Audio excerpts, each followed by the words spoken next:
Welcome to Tone Talks. Welcome to Tone Talks. How's everybody doing today? This is Antonio Moore coming to you from Tone Talks. I wanted to have a brief discussion about Colin Kaepernick, his new Nike Ad campaign, and how it's stirring the pot with controversy and causing everybody to have a discussion we've needed to have for decades. So Nike has decided to have this campaign built around Colin Kaepernick, a NFL football player, former 49er, who stood up in protest of police brutality, taking kneels during the national anthem. And what we see is that Nike is stepping in with a campaign called Believe in Something, even if it means sacrificing everything. The backdrop of this is police brutality. The backdrop of this is extreme wealth inequality, is cities set on fire with lack of opportunity. As we understand, 1 in 5 African American men in all of 2016 didn't work because of lack of employment opportunities. Last time we saw something even similar was Reagan, and I think this is exponentially worse. CNN reported the 1 in 5 number. We have black men in Wisconsin, unemployment rate above 50%, social collapse. 1 in 3 African American men been incarcerated, and the result of that being Eric Garner, Alton Sterling, Walter Scott shot in the back, literally running from child support. You might think he was running from the police, but he was literally running from going back to jail for child support. And I feel like when we see all these things, we fail to give context to the power of the moment with Colin Kaepernick, African American male, standing up for justice and risking so much, sacrificing so much in terms of his career. While he was on the backside of his career, we don't know what endorsements, what opportunities in the community, how many millions of dollars that he sacrificed. And you have to give homage to that. And you have to look at this in context of the decadent veil, which I've talked about before, about black celebrity males, millionaire celebrity males being projected, particularly through sports, as a way to cover up the numbers I just showed you. You have this very, very small number of African American males, probably in the hundreds. And that few number of African American males cover up the massive millions of black males living basically a third world life in America. And Colin Kaepernick decided to make that a major issue, a major talking point. This isn't like people of color. This isn't about just general minority men, even though we do include Hispanic men in this issue as well. This is more so about the attack on blackness that we've seen in this country for decades. That's been covered up with this diversity, multiculturalism. And I think the best thing to do now is let Colin Kaepernick speak to why he protested. Please sit back, watch about a few minutes of him talking about what led him to take a kneel. What are you trying to accomplish? What would you like this to be the end game for you? That's basically. Ultimately, it's to bring awareness and make people realize what's really going on in this country. There are a lot of things that are going on that are unjust, people aren't being held accountable for, and that's something that needs to change. That's something that, this country stands for: freedom, liberty, justice for all. And it's not happening for all right now. Is this something that's evolved as a philosophy in your mind, and how has this kind of progressed that you make a stand like this? It's something that I've seen, I've felt, wasn't quite sure how to deal with originally, and it is something that's evolved. It's something, as I've gained more knowledge about what's going on in this country in the past, what's going on currently. These aren't new situations. This isn't new ground. It's things that have gone on in this country for years and years and have never been addressed, and they need to be. Will you continue, Colin, to sit? Will you continue to sit? Yes, I'll continue to sit. I'm going to continue to stand with the people that are being oppressed. To me, this is something that has to change. And when there's significant change, and I feel like that flag represents what it's supposed to represent, and this country is representing people the way that it's supposed to, I'll stand. Specifically, what would you like to see change in order for you to stand? There's a lot of things that need to change. One specifically is police brutality. There's people being murdered unjustly and not being held accountable. Cops are getting paid leave for killing people. That's not right. That's not right by anyone's standards. Colin, so many people see the flag as kind of a symbol of military. How do you view it, and what do you say to those people? You know, I have great respect for men and women that have fought for this country. I have family, I have friends that have gone and fought for this country. And they fight for freedom. They fight for the people. They fight for liberty and justice for everyone. And that's not happening. I mean, people are dying in vain because this country isn't holding their end of the bargain up as far as, you know, giving freedom and justice and liberty to everybody. It's something that's not happening. And I've seen videos, I've seen circumstances where men and women that have been in the military have come back and been treated unjustly by the country they fought for and have been murdered by the country they fought for on our land. That's not right. Colin, do you personally feel oppressed? Personally? There have been situations where I feel like I've been ill-treated, yes, but this stand wasn't for me. This stand wasn't because I feel like I'm being put down in any kind of way. This is because I'm seeing things happen to people that don't have a voice, people that don't have a platform to talk and have their voices heard and affect change. So I'm in a position where I can do that, and I'm going to do that for people that can't. Is this the first year that you haven't stood up? Did you do it other years, or is this the first time? This year's the first year that I've done this. You did all the preseason games so far? Yes. This is the first time it was noticed? Yes.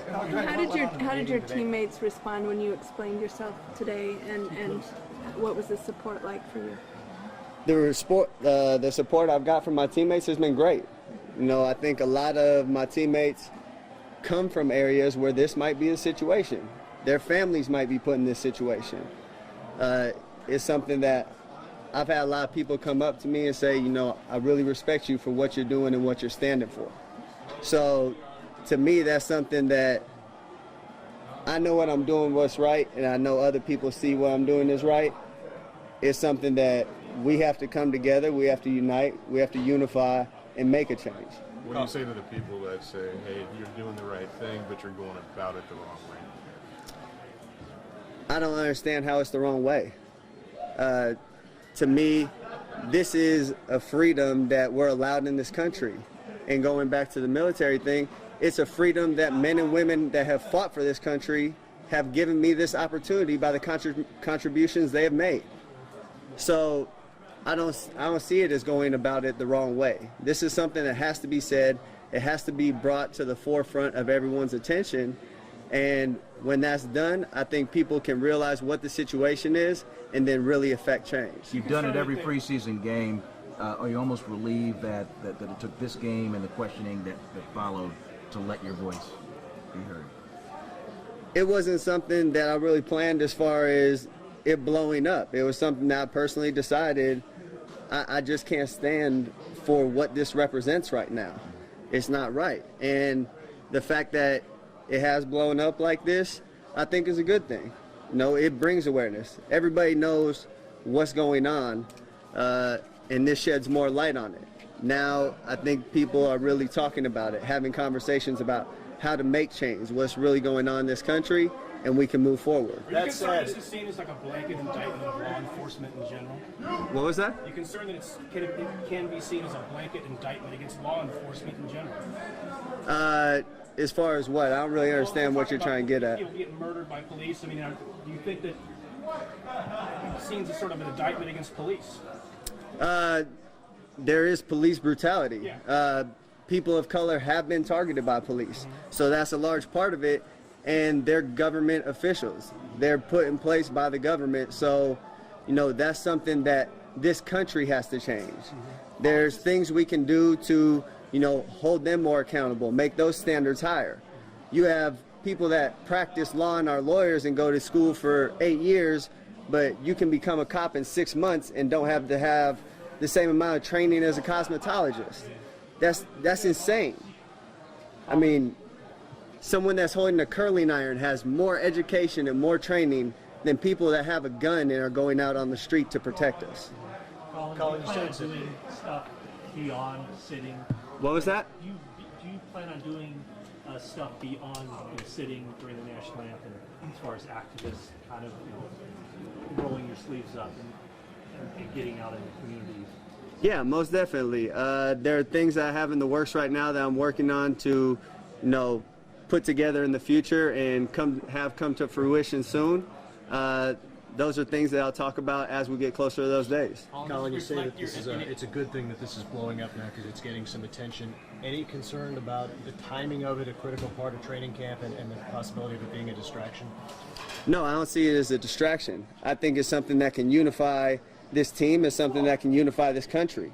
If we have these real conversations that are uncomfortable for a lot of people, if we have these conversations, there's a better understanding where both sides are coming from.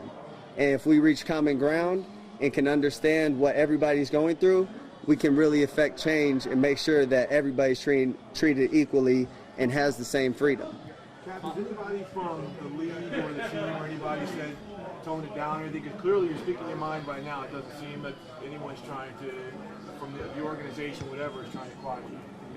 No one's tried to quiet me, and to be honest, it's not something I'm gonna be quiet about. I'm gonna speak the truth when I'm asked about it. This isn't for a look, this isn't for publicity or anything like that.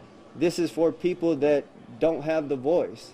So as we come back, the closest comparison we have to a sacrifice of this type of this career moment for an athlete is Ali, of course. Ali sacrificed several years to protest the war, and Ali stood up and said he wasn't going to fight no enemy abroad, no yellow man, and he spoke to the reality of needing to be an advocate for Black America, an advocate for those that really couldn't speak for themselves. And what we see is Colin following in his footsteps, and I think that to give this context of what Ali thought about the role of Black celebrity, we need to hear him speak about the need for Black celebrity to not be so decadent, to not be so opulent, but to be of the people, for the people, because it is the people that support you. Let's listen to Ali for about 45 seconds. Non-boxing when it comes to the freedom of your people. So everything I'm doing, if it means hitchhike tomorrow, if it means be raggedy, if it means look for a job, I'll be happy because I can go to bed, my conscience is clear, and I didn't sell out or trade my people just because I could be rich in Hollywood with a yacht out here on that could be my yacht right there. Imagine it's valued at $200,000, but I wouldn't want that damn yacht if I couldn't go back over in the Black neighborhood and protest a Black woman being raped. The hell with the yacht, the hell with the championship. So I want the people to know this, you understand? The Muslims did not find me. Elijah Muhammad, God don't need me, I need him. I couldn't talk to you a few years ago when I was in England the first time on these subjects because I wasn't not a Muslim. I didn't have the wisdom that I have now. So if you noticed, when you talk to me, when they do interviews with me, they're not the interviews that you do with boxers. Boxers usually don't talk. And all they can tell you is he ran 5 miles yesterday, or got good left jab, I'm not that type of Negro. Black man, you understand? Yeah. See, the questions they asked me on interviews and in colleges is the same thing or more complicated than you would ask the Queen of England or President Nixon or some senator politician. So I would say that I'm awful happy because what I'm doing now I feel to be much greater than boxing. So now we're back, and Ali is this interesting character in terms of how he spoke out, known for just as much outside of the boxing ring as inside the boxing ring. In fact, in some cases, some would say more. And what we see, to me, with Colin Kaepernick, with Nike, is this recognition of the moment. And I just talked about this in my last show with HBO The Shop and LeBron James. The question now becomes, is this about packaging the moment and selling it?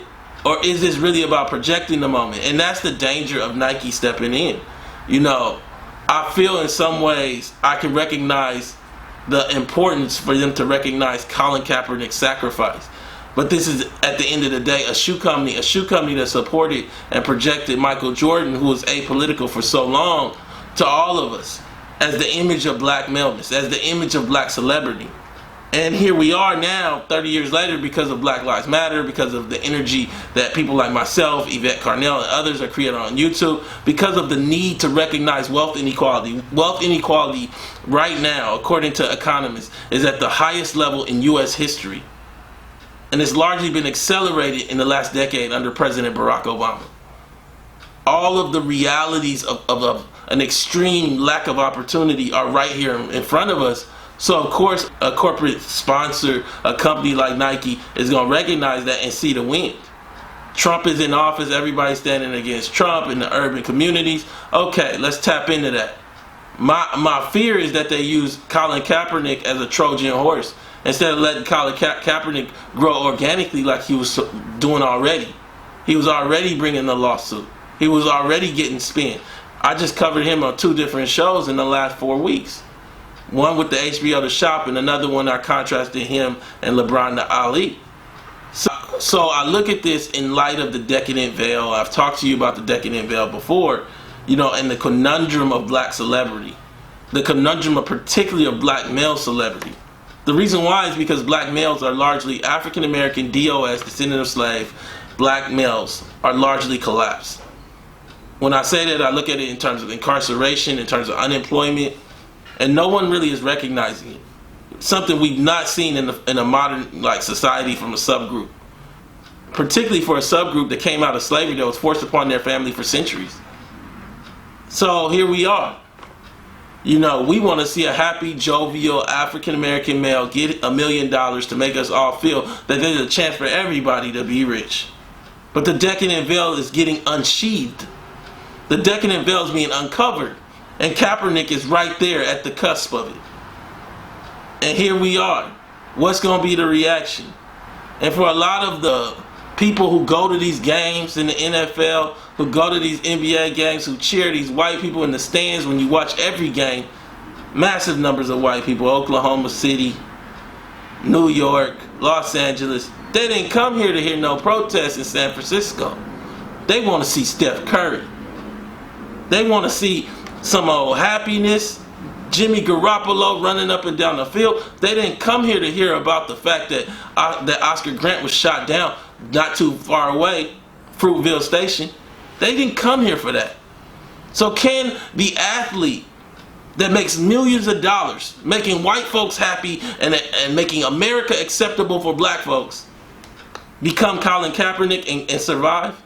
That's what we all gonna see. That's what Nike is betting on. That's what Nike is bringing to the table. A very interesting question about what's the role of black maleness in America. My argument, I've said before, I did a piece for Vice Sports. I've shown it to y'all if you are my fan base before. Football's war on the minds of black men is that it can't. It's got to give. And I think as these athletes start speaking out, I don't care if it's Colin Kaepernick or LeBron James. LeBron James just the other day said, he didn't trust white folks until high school. So as that starts to happen, this sports might gotta go. I'm just telling you the truth. This thing is here as a decadent veil, and if it's not gonna be a veil, we not finna watch. You got white folks burning their Nike stuff already. This thing just came out a few days ago. You got them cutting up socks, burning shoes, and protests. Nike stock already took a hit. America is a country, whether we want to accept it or not, no matter how many times we try to project that black people set fads, where white America controls almost all of the wealth. 90% of the familial wealth is in white hands. African Americans only have 2.6%. That's largely in their homes and their pensions. That is not liquid money that they can go buy Nikes with. Nike's bread and butter is white families. And as I said in a piece that I did on the Griot about Kaepernick, white kids ain't trying to hear you and put your jersey cap next to the shield from Captain America if you gonna protest. That's just my belief. I don't think it's right, but I think it's real. We here now. I just wanted to come to you briefly. Go to tonetalks.org to subscribe and donate. Share this video. I'm probably going to bring you a discussion on this same topic this Friday, 7 p.m. Pacific Standard Time, Dash Radio or Tone Talks YouTube. Please tune in. Let's get it. Let's have this discussion. It's time. Tone Talks brings to you the difference between black wealth and white wealth explained in less than 2 minutes. In America, we think that we understand race, wealth, and how the two intertwine.